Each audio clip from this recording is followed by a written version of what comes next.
Every family has a black sheep, the one who broke away, the one who disappointed, the one whose name is whispered, not spoken. In my family, that was my brother, Ethan.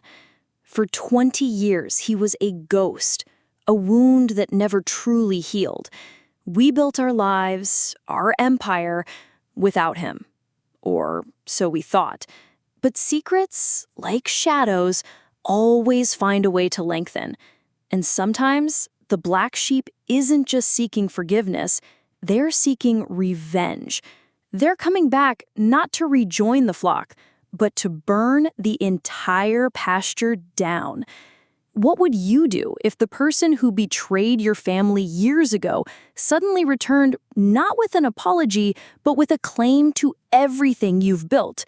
If you're ready to uncover the shocking truth behind a family ripped apart by ambition and betrayal, hit that like button right now. And if you want to be the first to hear more mind-blowing family dramas like this, make sure you subscribe and turn on notifications. You won't believe what happens when the past finally catches up. For generations, the Sterling name was synonymous with textiles. Our family business, Sterling Textiles, founded by my great-grandfather in 1920, wasn't just a company. It was our very essence, our pride, our identity, our everything. My father, Richard Sterling, was the formidable patriarch who inherited the company, a man of unwavering principles, iron will, and immense drive. He wasn't content to simply maintain. He grew it into a formidable regional player, a testament to his tireless dedication and shrewd business acumen. He had 2 sons, destined, he hoped, to carry on this legacy. My older brother, David, and then there was Ethan, myself. I am the silent observer, the narrator of this unfolding tragedy, often relegated to the sidelines, watching the intense dynamics between my towering father and my 2 incredibly disparate brothers. David, the eldest, was everything a father could possibly wish for in an heir. He was responsible, meticulous, and possessed an almost innate devotion to the family business. From a young age, he embraced every oily gear, every complicated ledger, every thread of the textile world. He spent hours on the factory floor, learning the machinery, understanding the intricate dance of supply chains, mastering the finances, and, most importantly, earning the deep respect and unwavering loyalty of every employee under his purview. He was the golden son, the chosen one, the seemingly perfect embodiment of the future of Sterling Textiles. Then there was Ethan. 5 years David's junior, Ethan was a tempest of raw, rebellious energy, a brilliant but inherently volatile spirit who chafed fiercely under the strictures of our father's traditional duty-bound world. While David pored over production reports and financial ledgers, Ethan devoured thick volumes on existential philosophy, abstract art, and radical, often subversive, new political ideas. He saw the sprawling factory not as a glorious legacy to be protected, but as a suffocating cage, a monument to a life he vehemently refused to inherit. Our father tried. Truly he did, with a patience that often surprised us. To mold Ethan into a willing successor, he offered him positions of responsibility, painstakingly explained the intricate workings of the business, and preached endlessly about the paramount importance of duty, legacy, and unwavering family honor. But Ethan resisted, fiercely and loudly. Their arguments, sharp and cutting, echoed through the old, dignified family house, raw clashes of an iron will against an unyielding, wild rebellion. The final, explosive confrontation that ripped our family apart happened when Ethan was just 20 years old. My father, in a last-ditch effort to integrate him, had painstakingly arranged a prestigious apprenticeship for him with a major textile machinery manufacturer in Europe. An unparalleled opportunity that would have guaranteed Ethan a pivotal role in the future of Sterling Textiles. But Ethan, with a chilling defiance, outright refused. He declared, in a voice trembling with adolescent fury, that he would never be chained to a loom, never subjugated to a life dictated by thread counts and profit margins. He wanted to travel, to find himself in some vague artistic endeavor, to live a life utterly free from the suffocating expectations and the heavy gilded cage of the Sterling name. My father, his imposing face etched with a devastating mix of incandescent fury and profound, heartbreaking disappointment, finally delivered an ultimatum: join the business, commit to the legacy, or leave for good and never return. Ethan, without a moment's hesitation, chose to leave. He walked out that cold, wet night with nothing but a small, worn duffel bag, a defiant, almost triumphant glint in his eyes, and a scathing promise that he would never, ever return to a family that, he claimed, fundamentally didn't understand him. My father, his spirit visibly crushed, never spoke Ethan's name again, as if uttering it would acknowledge the profound failure he felt. My mother, bless her gentle, fragile soul, wept for months, her silent tears a constant reminder of the gaping wound in our family.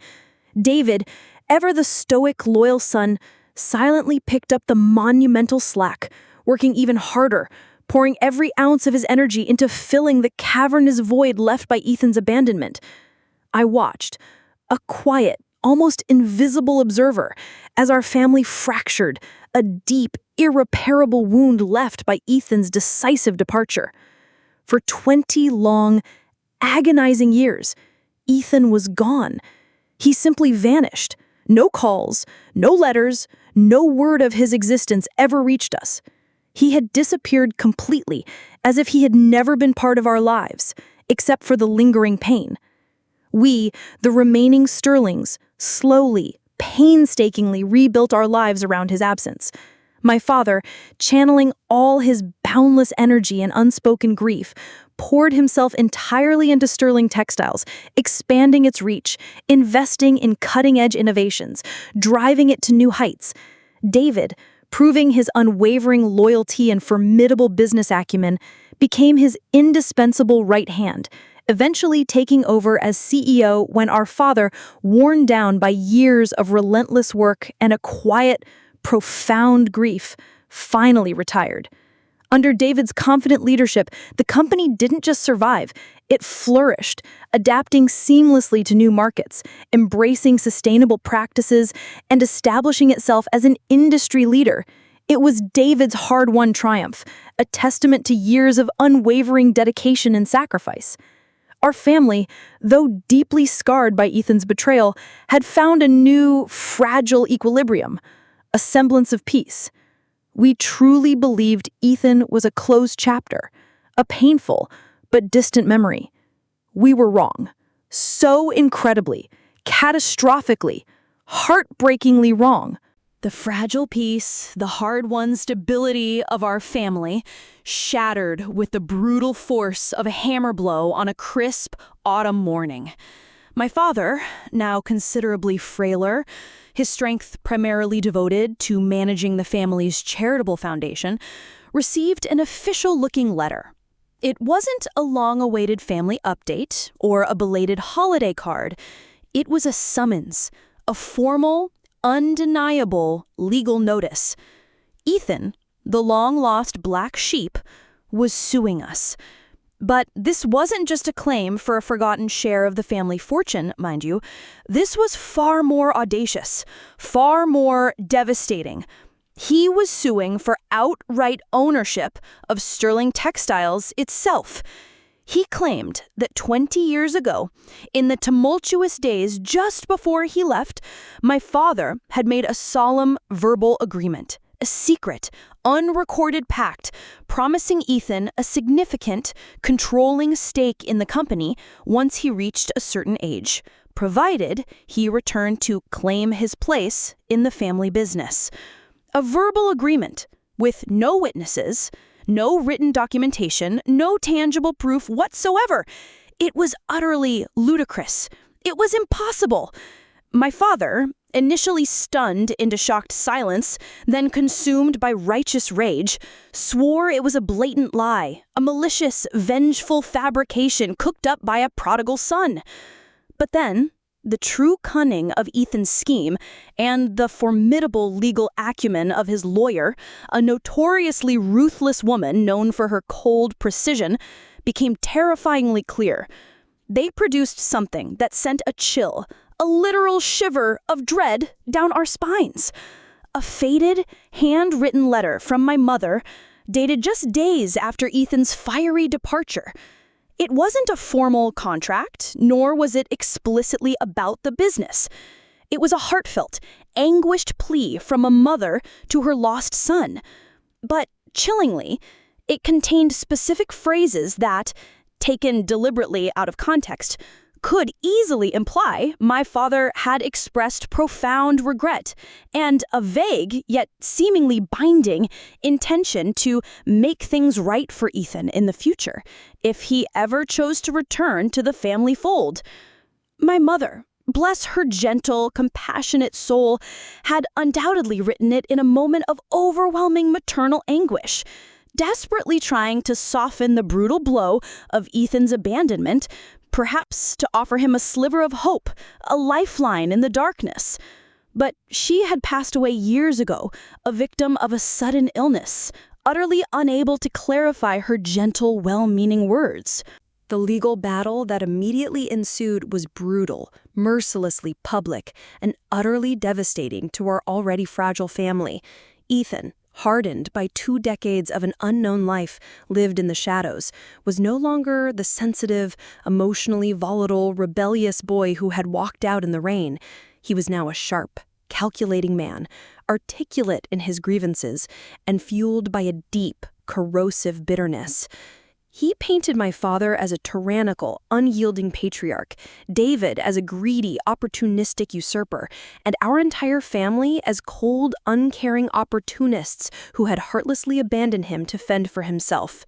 He meticulously twisted every innocent family anecdote, every minor disagreement, every moment of perceived slight into damning evidence of our supposed cruelty and neglect. The voracious media, of course, feasted on the unfolding Sterling family drama, sensationalizing every painful detail. Our family, once so private, was forced to relive every raw, painful moment of Ethan's departure, every unspoken resentment, every lingering regret, under the harsh glare of public scrutiny. My father, his health declining rapidly under the crushing weight of stress and public humiliation, became a mere shadow of his former formidable self. David, once so supremely confident, the unwavering pillar of the company, grew withdrawn and utterly consumed by the suffocating legal fight, his leadership of Sterling Textiles faltering significantly under the relentless pressure.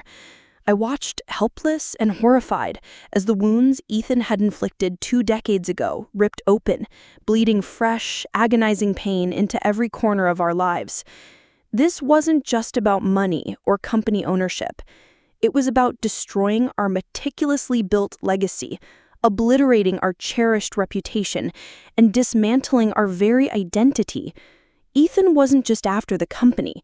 He was after comprehensive, devastating revenge, and he was expertly dismantling us, piece by agonizing public peace. The courtroom itself transformed into a grim circus. Ethan took the witness stand, his voice steady, his demeanor composed, as he eloquently painted himself as the ultimate wronged son, cruelly cast out and unjustly denied his birthright. His cunning lawyer skillfully weaponized my deceased mother's innocent letter, twisting its compassionate, well-meaning words into a damning testament of my father's supposed guilt, manipulation, and broken promises. Our own formidable lawyers fought valiantly, presenting counter-arguments with all their might.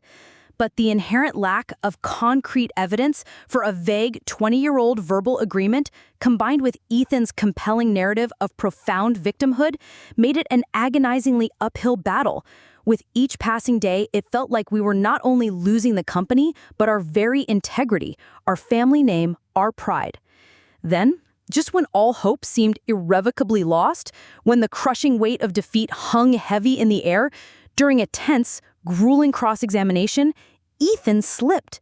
He was recounting a detailed conversation he claimed to have had with our father years ago, a conversation where he alleged my father had explicitly mentioned a specific, incredibly obscure clause in the company's original founding documents, a forgotten, almost relic-like clause about family ownership transfer under extreme, unforeseen circumstances, a clause that almost no one knew about, a forgotten relic of our family's deep past.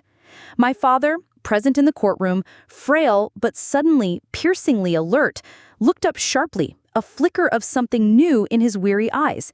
He hadn't mentioned that clause to Ethan in years, certainly not in that context. It was a detail so specific, so deeply buried in the Sterling family archives, that only someone intimately familiar with the deepest, most obscure history of Sterling Textiles would even be aware of its existence. And Ethan, as far as we knew, shouldn't have known it from a casual conversation. The seemingly minor yet profoundly significant revelation sparked a frantic, hushed flurry among our stunned legal team. Why did Ethan know about such an obscure detail? The pieces, which had seemed to fit Ethan's narrative so perfectly, suddenly, jarringly didn't. And that's when the true, devastating twist was unveiled, a betrayal far deeper, far more insidious than we could have ever possibly imagined, lurking in plain sight all along. The next day in court, the atmosphere was even more suffocating, thick with unspoken dread. Our lawyer, his voice a low, controlled rumble, presented the shocking new evidence that had been unearthed overnight. It wasn't evidence directly against Ethan, as we had all expected. Instead, it was irrefutable proof of a systematic, sophisticated, and deeply entrenched financial manipulation within the very core of Sterling Textiles. A meticulously hidden trail of illicit payments, expertly diverted funds, and flawlessly doctored ledgers, stretching back almost 2 long decades. The amounts involved were staggering, enough to destabilize the company significantly, perhaps even fatally, if this internal rot had ever been exposed. The architect, the cunning mastermind behind this intricate web of deceit, wasn't Ethan, the one we had always labeled the black sheep. It was David, my own brother, the golden son, the seemingly loyal, dedicated CEO who had supposedly stepped up and selflessly taken the reins when Ethan left. He had systematically, ruthlessly been siphoning millions from the company for years, funneling it into labyrinthine offshore accounts and obscured shell corporations. And the seemingly innocuous detail about the obscure clause in the founding documents? It was David who had brought it up to Ethan years ago during a series of clandestine secret meetings he had initiated with his estranged brother. Meetings where he had artfully confided in Ethan about his own frustrations with our father's unwavering control, subtly hinting at his secret financial dealings and how he, David, felt trapped and unappreciated by the very family legacy he was supposedly upholding. David, with chilling foresight, had carefully, subtly manipulated Ethan into launching this devastating lawsuit, feeding him just enough distorted information, false promises, and seemingly incriminating details to make Ethan a willing, yet ultimately unwitting pawn in David's far grander, more destructive scheme. He had even meticulously fabricated elements of the verbal agreement with Ethan, making it just believable enough to ignite the legal firestorm. Ethan, in his deep-seated bitterness and desperate hunger for validation and revenge, had walked right into David's elaborate trap, a powerful but ultimately unknowing instrument of his older brother's insatiable greed. The courtroom, already a maelstrom of emotion, descended into utter pandemonium. Gasps, cries, and angry shouts erupted. My father, already frail and worn, almost collapsed when the horrific truth about David, his golden boy, his chosen heir, was brutally revealed. The son he had trusted implicitly, the one he had believed would secure our future, had been systematically bleeding our family dry from within, all while expertly playing the part of the devoted, sacrificing successor. It wasn't just a betrayal of trust. It was an act of profound, calculated destruction from the very heart of our family. David, his face pale with defeat, was immediately arrested amidst the chaos, led away in handcuffs. The massive lawsuit against Ethan was summarily dismissed, his claims, though compelling, having been built on the treacherous quicksand of David's elaborate lies. The family, which I had once seen as an unshakable fortress, was not just fractured, it was utterly obliterated, atomized beyond recognition. My father, his heart undeniably broken by David's monstrous betrayal, never truly recovered. He passed away shortly after, a man destroyed by the very legacy he had strived so hard to build. Sterling Textiles, though now finally free from the lawsuit, faced a colossal financial mess, its century-old reputation in tatters, its very foundation shaken to its core.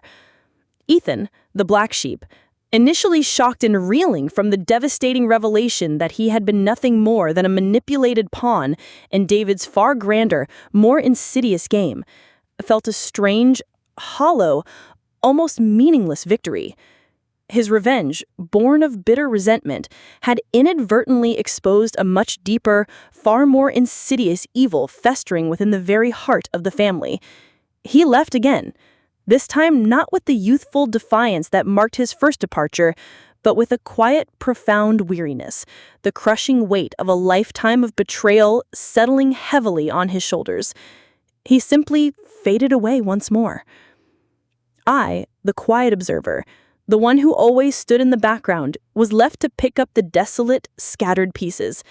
Sterling Textiles, a proud century-old legacy, now rested solely on my shoulders, broken and bleeding, its future uncertain. The black sheep, Ethan, had returned and in his unwitting pursuit of revenge, had inadvertently brought down the golden son, David. The concept of family, a sacred bond I once cherished, was now nothing but a tragic, haunting cautionary tale of unchecked ambition, corrosive greed, and the devastating intergenerational cost of unspoken resentments that fester and destroy from within. The biggest threat, I learned, wasn't the one who bravely left. It was the one who quietly stayed, meticulously hiding his poison in plain sight, until it consumed us all. So, what's your take on this incredible, heartbreaking saga? Was Ethan truly a black sheep, or merely a victim caught in a cunning web of deceit? Did David's unchecked ambition and deep-seated resentment justify his heinous, calculated betrayal of his own family? And what would you do if you were left to rebuild a legacy utterly shattered by such profound family wounds? Let me know your thoughts, your judgments, your theories in the comments below. I want to hear your perspective on this truly wild, unforgettable story.